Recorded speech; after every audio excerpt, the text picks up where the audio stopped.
நீங்கள் பார்த்து கொண்டிருப்பது நியூஸ் 21 செய்திகள். தமிழ்நாடு செய்திகளை உடனுக்குடன் தெரிந்து கொள்ள நியூஸ் 21 செய்திகளை பாருங்கள். பள்ளி மாணவர்களுக்கு நல்லொழுக்க விழிப்புணர்வு. விழுப்புரம் மாவட்டம் கண்டாச்சிபுரம் அரசு பள்ளியில் மாணவர்களுக்கு நல்லொழுக்கம் குறித்து விழிப்புணர்வு நிகழ்ச்சி நடைபெற்றது. இதில் விழுப்புரம் மாவட்ட காவல் கண்காணிப்பாளர் சரவணன் பள்ளி மாணவர்களுக்கு நல்லொழுக்கம் குறித்தும் கல்வி பயிலுவதன் முக்கியத்துவம், தனிமனித ஒழுக்கம், உடல் திறனை மேம்படுத்துதல், போதைப் பொருட்கள் தடுப்பு, சாலை பாதுகாப்பு, இணையவழி குற்றங்கள், செல்போன் பயன்பாட்டை குறைத்து படிப்பில் கவனம் செலுத்துவது, ஆன்லைன் மற்றும் செல்போன் விளையாட்டை முற்றிலும் தவிர்த்தல் போன்ற அறிவுரைகள் வழங்கினார். இந்நிகழ்ச்சியின் போது பள்ளி முதல்வர் மற்றும் ஆசிரியர்கள் உடன் இருந்தனர். நியூஸ் 21 செய்திகளுக்காக செய்தியாளர் அருண் பிரகாஷ். மாரண்டஹள்ளியில் 25 லட்சம் மதிப்பீட்டில் குளிர்சாதன வசதியுடன் கூடிய புதிய நூலகத்தை ராஜ்யசபா எம்பி CV சண்முகம் திறந்து வைத்தார். தருமபுரி மாவட்டம் பாலக்கோடு சட்டமன்ற தொகுதிக்குட்பட்ட மாரண்டஹள்ளி பேரூராட்சியில் ரூபாய் 25 லட்சம் மதிப்பீட்டில் குளிர்சாதன வசதியுடன் கூடிய புதிய நூலகம் கட்ட ராஜ்யசபா எம்பி CV சண்முகம் ஒதுக்கீடு செய்திருந்தார். நூலக பணிகள் நிறைவடைந்ததைத் தொடர்ந்து நூலகங்கள் திறப்பு விழா முன்னாள் அமைச்சர் KP அன்பழகன் MLA தலைமையில் நடந்தது. நிகழ்ச்சிக்கு மாவட்ட அவைத்தலைவர் நாகராஜன், அம்மா பேரவை மாவட்ட செயலாளர் வெற்றிவேல், அரூர் MLA சம்பத்குமார், முன்னாள் ஒன்றிய செயலாளர் KV ரங்கநாதன், ஒன்றிய செயலாளர்கள் வக்கீல் செந்தில், கோபால், நகர செயலாளர்கள் கோவிந்தன், ராஜா ஆகியோர் முன்னிலை வகித்தனர். ராஜ்யசபா உறுப்பினர் முன்னாள் அமைச்சர் CV சண்முகம் கலந்து கொண்டு குளிர்சாதன வசதியுடன் கூடிய புதிய நூலகத்தை ரிப்பன் வெட்டி குத்துவிளக்கேற்றி திறந்து வைத்தார். அதனைத் தொடர்ந்து அதிமுக ஆட்சியில் செய்த சாதனைகளை எடுத்து கூறியவர், பள்ளி கல்லூரி மாணவர்களுக்கு போட்டித் தேர்வுகளில் வெற்றி பெற நூலகம் மிகவும் பயனுள்ளதாக இருக்கும் என தெரிவித்தார். நியூஸ் 21 செய்திகளுக்காக முனியப்பன். ஓமலூரில் நடைபயணம் மேற்கொண்ட முதல்வர் MK ஸ்டாலினுக்கு பொதுமக்கள் மற்றும் பள்ளி மாணவிகள் உற்சாக வரவேற்பு. சேலம் மாவட்டத்தில் 2 நாள் பயணமாக பல்வேறு நிகழ்ச்சிகளில் முதல்வர் MK ஸ்டாலின் கலந்து கொண்டார். இன்று காலை மேட்டூரில் காவிரி பாசனத்திற்காக தண்ணீர் திறந்த முதல்வர் ஸ்டாலின் அதனைத் தொடர்ந்து சேலம் இரும்பாலையில் நடைபெறும் நலத்திட்ட உதவிகள் வழங்கும் விழா மற்றும் அடிக்கல் நாட்டு விழாவில் கலந்து கொள்வதற்காக மெச்சேரி மற்றும் ஓமலூர் வழியாக சென்றார். அப்போது பொதுமக்கள் மற்றும் கட்சி நிர்வாகிகள் அவருக்கு வழிநெடுகிலும் உற்சாக வரவேற்பு அளித்தனர். அப்போது முதல்வர் MK ஸ்டாலின் காரிலிருந்து இறங்கி சிறிது தூரம் நடைப்பயணமாக பொதுமக்களை சந்தித்தார். இதன் ஒரு பகுதியாக ஓமலூர், பேரூர் மற்றும் கிழக்கு ஒன்றியம் சார்பில் முதல்வருக்கு பிரம்மாண்டமான வரவேற்பு அளிக்கப்பட்டது. அப்போது ஓமலூரிலிருந்து சேலம் செல்லும் பிரதான சாலை வழியாக முதல்வர் சென்றபோது அப்பகுதியில் உள்ள அரசு நிதி உதவி பெறும் பாத்திமா பள்ளி குழுமத்தின் சார்பில் முதல்வருக்கு சிறப்பான வரவேற்பு அளிக்கப்பட்டது. அப்போது பேரூராட்சி தலைவர் செல்வராணி ரவிச்சந்திரன் உடனிருந்தார். இதில் அருட்தந்தை விமல், அருட்சகோதரிகள் ஜோஸ்பின், தேம்பாவணி, எஸ்தர் மேரி, சோனா உள்ளிட்ட ஏராளமான அருட்சகோதரிகள் மற்றும் ஆசிரியர்கள் கலந்து கொண்டு முதல்வருக்கு சால்வை மற்றும் புத்தகங்கள் வழங்கினார். அப்போது 200க்கும் மேற்பட்ட பள்ளி மாணவிகள் முதல்வரை கண்டதும் உற்சாக குரல் எழுப்பினர். MK ஸ்டாலின் அங்கிருந்த பள்ளி குழந்தைகளிடம் கைகுலுக்கி தனது மகிழ்ச்சியை வெளிப்படுத்தினார். ஓமலூரில் நடைபெற்ற இந்த ரோட் ஷோ நிகழ்ச்சியில் 10,000க்கும் மேற்பட்ட பொதுமக்கள் மற்றும் கட்சி நிர்வாகிகள் கலந்து கொண்டனர். அரசிடம் நிதி பற்றாக்குறை என்பதே கிடையாது. ஒரு திட்டத்தை துவங்கிவிட்டால் அதற்கான நிதியையும் முன்னதாகவே ஒதுக்கீடு செய்துதான் பணிகள் துவங்கும் என பழனியில் தமிழக சட்டமன்ற பொது நிறுவனங்கள் குழு தலைவர் தெரிவித்தார். குழு தலைவரும் அணைக்கட்டு சட்டமன்ற தொகுதி MLAவுமான AP நந்தகுமார் தலைமையிலான சட்டமன்ற உறுப்பினர்கள் பழனியில் ஆய்வு மேற்கொண்டனர். திண்டுக்கல் மாவட்டம் பழனியில் தமிழ்நாடு சட்டப்பேரவை பொது நிறுவனங்கள் குழுவினர் ஆய்வு செய்தனர். பழனியில் செயல்பட்டு 22 கிலோவாட் திறன் கொண்ட துணை மின் நிலையத்தை ஆய்வு செய்தனர். அப்போது புதிதாக அமைக்கப்பட்டுள்ள மின்கடத்தி குறித்து கேட்டறிந்தனர். தொடர்ந்து பழனியில் ஆதிதிராவிடர் நலத்துறை சார்பில் 7,62,00,000 ரூபாய் மதிப்பில் புதிதாக கட்டப்பட்டு வரும் ஆதிதிராவிடர் கல்லூரி மாணவர் விடுதியை பொது நிறுவனங்கள் குழுவினர் ஆய்வு செய்தனர். அப்போது பொது நிறுவனங்கள் குழு தலைவர் அணைக்கட்டு சட்டமன்ற உறுப்பினர் AP நந்தகுமார் தலைமையிலான குழுவினர் செய்தியாளர்களை சந்தித்தனர். அப்போது அவர் தெரிவித்ததாவது, பழனியில் துணை மின் நிலையத்தில் புதிய மின்பாதை அமைக்கப்பட்டுள்ளது. பார்வையிட்டோம். பழனியில் கட்டப்பட்டு வரும் ஆதிதிராவிடர் கல்லூரி மாணவர்கள் விடுதி இந்த ஆண்டே மாணவர்கள் தங்கி படிக்கும் வகையில் செயல்பாட்டிற்கு கொண்டு வரப்படும் என தெரிவித்தார். தொடர்ந்து பழனி நகராட்சியில் சொந்தமான காந்தி மார்க்கெட் கட்டிடம் பணிகள் பாதியிலே நிறுத்தப்பட்டதற்கு நிதி பற்றாக்குறை காரணமாக இருக்காது என்றும், ஒரு திட்டத்தை செயல்படுத்தி பணிகள் துவங்குவதற்கு முன்பே திட்டத்திற்கான தொகையையும் ஒதுக்கீடு செய்வது வழக்கம் என்றும், எனவே தமிழக அரசிடம் நிதி பற்றாக்குறை என்பதே இல்லை என்றும், பணிகள் நிறுத்தி வைத்திருப்பதற்கான காரணங்கள் குறித்து நகராட்சி அதிகாரிகளிடம் விளக்கம் கேட்டு பின்னர் தெரிவிப்பதாகவும் கூறினார். ஆய்வின் போது அதிமுக சட்டமன்ற உறுப்பினர்கள் விஜயபாஸ்கர், கடம்பூர் ராஜு, உடுமலை ராதாகிருஷ்ணன் உள்ளிட்ட சட்டமன்ற பொது நிறுவனங்கள் குழு உறுப்பினர்கள், திண்டுக்கல் மாவட்ட வருவாய் அலுவலர் ஜெயபாரதி, பழனி கோட்டாட்சியர் கண்ணன், வட்டாட்சியர் பிரசன்னா, மின்சார வாரிய அதிகாரிகள், வருவாய்த்துறை அதிகாரிகள் உள்ளிட்ட ஏராளமானோர் பங்கேற்றனர். தொடர்ந்து பழனி மலைக்கோவிலுக்கு சென்று சாமி தரிசனம் செய்த சட்டமன்ற பொது நிறுவனங்கள் குழுவினர் திண்டுக்கல் ஆய்வுக் கூட்டத்தில் பங்கேற்க சென்றனர். காலை பழனியில் இருக்கக்கூடிய துணை மின் நிலையம் மற்றும் நாட்கோவில் நடைபெறக்கூடிய 100 மாணவர்களுடைய 180 மாணவர்களுடைய விடுதியை பார்ப்பதற்காக இங்கே வந்தோம். ஒரு மாத காலத்திற்குள் இந்த விடுதி மிக சிறப்பாக கட்டி கொண்டிருக்கின்றார்கள். விரைவில் அது திறந்து இந்த வருடம் பயிலக்கூடிய அந்த கல்லூரி மாணவர்களுக்கு பயன்பெறக்கூடிய வகையில் இந்த விடுதியானது சிறப்பாக திறக்கப்படும். சார், இப்போ நம்ம காந்தி மார்க்கெட்டு சொல்லி 11 கோடி ரூபா வந்து பில்டிங் கட்டிட்டு இருக்காங்க சார். அது கிட்டத்தட்ட ஒரு 7 மாசமா கடப்பிலே கிடக்கு சார். அதாவது இப்போ ஆய்வு பண்ணுறதுக்கு வாய்ப்பு இருக்கா சார்? 7 மாசமா பெண்டிங்ல இருக்குது சார். இல்லை, நான் பார்த்துட்டு என்னன்னு சொல்கிறேன். இப்போ நாங்கள் எங்களுக்குன்னு ஒரு சார்ட் போட்டிருக்கோம். அந்த சார்ட்டில் வருதான்னு பார்க்குறோம்.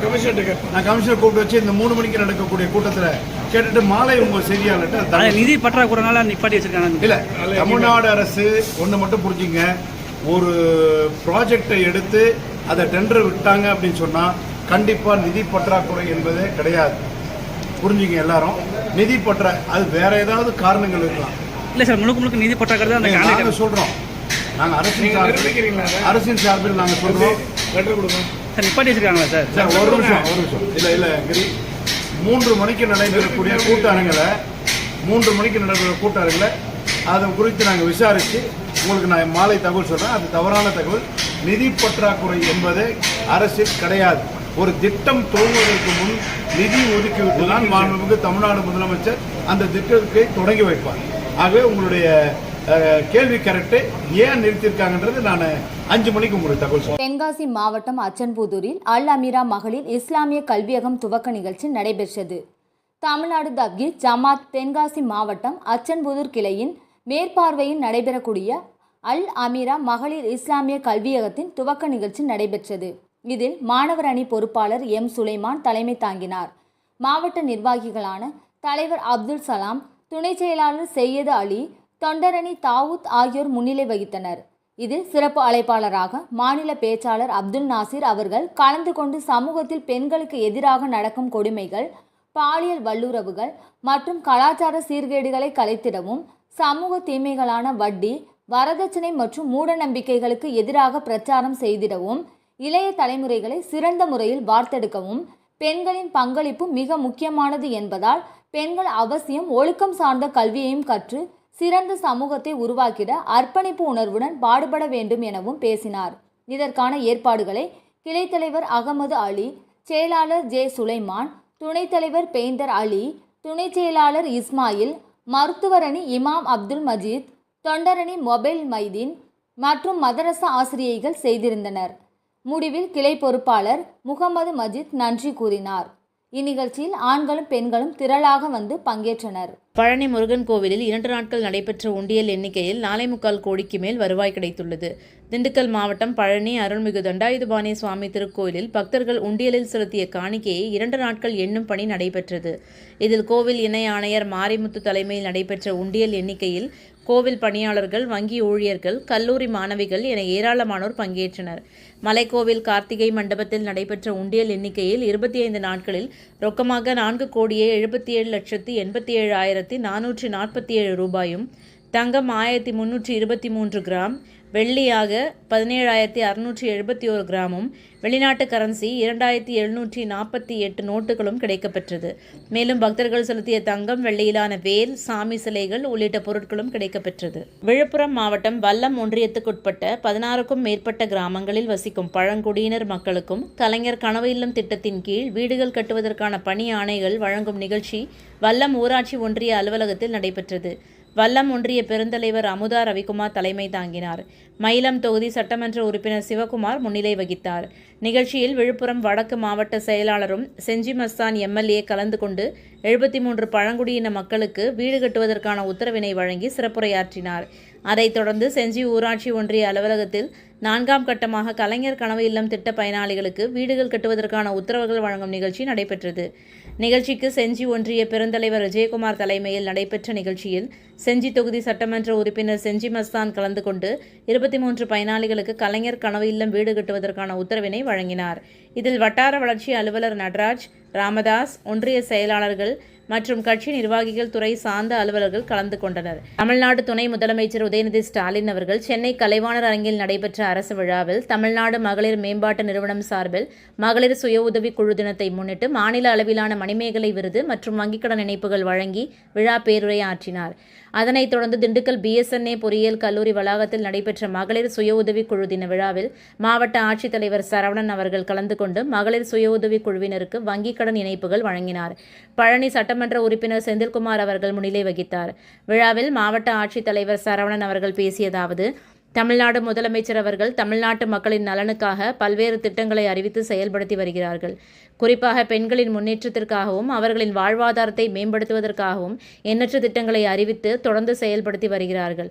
அந்த வகையில் கலைஞர் மகளிர் உரிமை திட்டம், புதுமை பெண் திட்டம், மகளிர் சுய உதவி குழுக்களான திட்டங்கள் என பல்வேறு திட்டங்களை அறிவித்து அந்த திட்டங்களின் பயன்களை மகளிரிடம் கொண்டு சேர்ப்பதில் உறுதியாக உள்ளார். தமிழ்நாடு மகளிர் நல மேம்பாட்டு நிறுவனத்தின் கீழ் தமிழ்நாடு மாநில ஊரக மற்றும் நகர்ப்புற வாழ்வாதார இயக்க திட்டம் திண்டுக்கல் மாவட்டத்தில் உள்ள 14 ஊராட்சி ஒன்றியங்கள், 1 மாநகராட்சி, 3 நகராட்சிகள் மற்றும் 23 பேரூராட்சி பகுதிகளில் செயல்படுத்தப்பட்டு வருகிறது. இத்திட்டத்தின் கீழ் ஏழை மற்றும் மிகவும் ஏழை குடும்பங்களை சேர்ந்த பெண்கள் மற்றும் அவர்கள் சார்ந்த குடும்பத்தினரை கண்டறிந்து அவர்களின் வாழ்வாதார முன்னேற்றத்திற்கான உதவிகள் மேற்கொள்ளப்பட்டு வருகிறது. பெண்களை மகளிர் சுய உதவி குழுவில் இணைத்து அவர்களின் ஆற்றலை மேம்படுத்துவதோடு வாழ்வாதார மேம்பாட்டிற்கான கடன் உதவிகளையும் பெற்றுக் கொடுத்து வருமானத்தை ஈட்டுவதற்கான முயற்சியில் ஈடுபட்டு வருகிறது. விழாவில் பழனி சட்டமன்ற உறுப்பினர் செந்தில்குமார் அவர்கள் பேசியதாவது: பெண்களின் உரிமைக்காகவும் முன்னேற்றத்திற்காகவும் பாடுபட்ட தலைவர்களில் அண்ணல் அம்பேத்கர் மற்றும் தந்தை பெரியார் ஆகியோர் முக்கியமானவர்கள். பெண்களுக்கு சொத்தில் சம உரிமை வேண்டும் என்று தந்தை பெரியார் கூறினார். அதை நிறைவேற்றும் வகையில் முத்தமிழறிஞர் டாக்டர் கலைஞர் அவர்கள் சொத்தில் பெண்களுக்கு சம உரிமை சட்டத்தை நிறைவேற்றினார். அந்த வகையில் இன்றைய தினம் மகளிர் சுய உதவி குழுவினருக்கு மணிமேகலை விருது, விளையாட்டுப் போட்டிகளில் வெற்றி பெற்றவர்களுக்கு பரிசுகளை தமிழ்நாடு துணை முதலமைச்சர் அவர்கள் வழங்கியுள்ளார்கள். அதில் திண்டுக்கல் மாவட்டம் ரெட்டியாச்சத்திரம் வட்டார மகளிர் குழுவுக்கு விருது கிடைத்துள்ளது. மேலும் வடமதுரை மற்றும் வதலகுண்டு பகுதி மகளிர் குழுவினர் போட்டிகளில் வெற்றி பெற்று பரிசுகள் பெற்றுள்ளனர் என பழனி சட்டமன்ற உறுப்பினர் அவர்கள் பேசினார். இவ்விழாவில் உதவி ஆட்சியர் வினோதினி பார்த்திபன் அவர்கள், திண்டுக்கல் வருவாய் கோட்டாட்சியர் சக்திவேல், தமிழ்நாடு மாநில ஊரக வாழ்வாதார இயக்கம் திட்ட இயக்குநர் சதீஷ்பாபு, திண்டுக்கல் மண்டல கூட்டுறவு சங்கங்கள் இணைப்பதிவாளர் குருமூர்த்தி மற்றும் பலர் கலந்து கொண்டனர். ராணிப்பேட்டை மாவட்டம் ஆற்காடு பேருந்து நிலையத்தில் மாதந்தோறும் பௌர்ணமி அன்று அன்னதானம் வழங்கி வரும் Sri Jothilingeswarar சிவனடியா Seva public charitable trust பல்வேறு ஆன்மீக பணிகள், பள்ளி மாணவ மாணவிகளுக்கு உதவி செய்தல், மரம் நடுதல், இரத்த தான முகாம் நடத்துதல், மருத்துவ முகாம் நடத்துதல், துப்புரவு பணியாளர்களுக்கு நலத்திட்ட உதவிகள் வழங்குதல் போன்ற எண்ணற்ற பொது சேவை பணிகளை செய்து வருகின்றனர். இதில் உதவி செய்ய விருப்பமுள்ளவர்கள் தொடர்பு கொள்ளவும். நிறுவன தலைவர் ஜெய் மாருதி சரவணன், எண் 3, ராஜ முதலியார் தெரு, ஆற்காடு, ராணிப்பேட்டை மாவட்டம். மேலும் விவரங்களுக்கு 9040405952 8098187924 என்ற எண்ணை தொடர்பு கொள்ளவும்.